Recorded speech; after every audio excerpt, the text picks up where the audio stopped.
रामकृष्ण हरी विठ्ठल केशवा गोविंद माधव. आम्ही आता लोणंद तालुक्यात, हा तालुका आहे ना, हा. लोणंद नाही. तालुक्यामध्ये. आम्ही आता सध्या हा बोला. हा मुक्काम पोस्ट खेड खेड बुद्रुक तालुका खंडाळा जिल्हा सातारा हा इथे आम्ही आहे. मग लोणंद पोस्ट लोणंद का? खेड बुद्रुक पण लोणंदचा काय संबंध काय नाही काय ती वाजतं का असं आहे का? ओके. तर अशा या त्यांच्या बघा फार सुंदर अशी 2 मजल्याची माडी बांधलेली आमच्या या काळे महाराजांनी. एक नंबर. पण त्याला नाव नाही दिलं, आपण त्याला काळे परिवार म्हणू.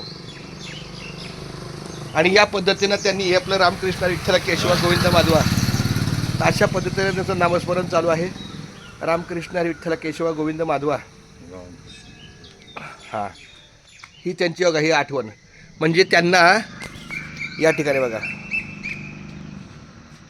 रामकृष्ण हरी विठ्ठल केशवा गोविंद माधवा, रामकृष्ण हरी विठ्ठल केशवा गोविंद माधवा हा त्यांचा पूर्ण परिसर आहे. रामकृष्ण हरी विठ्ठल केशवा गोविंद माधवा. हो, चालतं ना, चालतंय. तुम्ही सांगा कसं घेऊ. रामकृष्ण विठ्ठल केशवा गोविंद माधवा, रामकृष्ण हरी विठ्ठल केशवा गोविंद माधवा, रामकृष्ण हरी विठ्ठल केशव गोविंद माधवा. फार मोठी वास्तू उभी केलेली आहे. एक नंबर काम झालंय, खूप छान.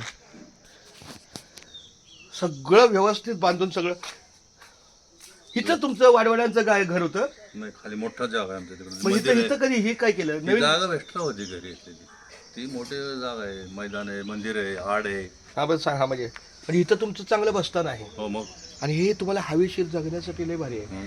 याच ठिकाणी तुम्ही जगताय, खूप छान. रामकृष्ण हरी रामकृष्ण. गावात जायचं मेन रस्ता आहे ना.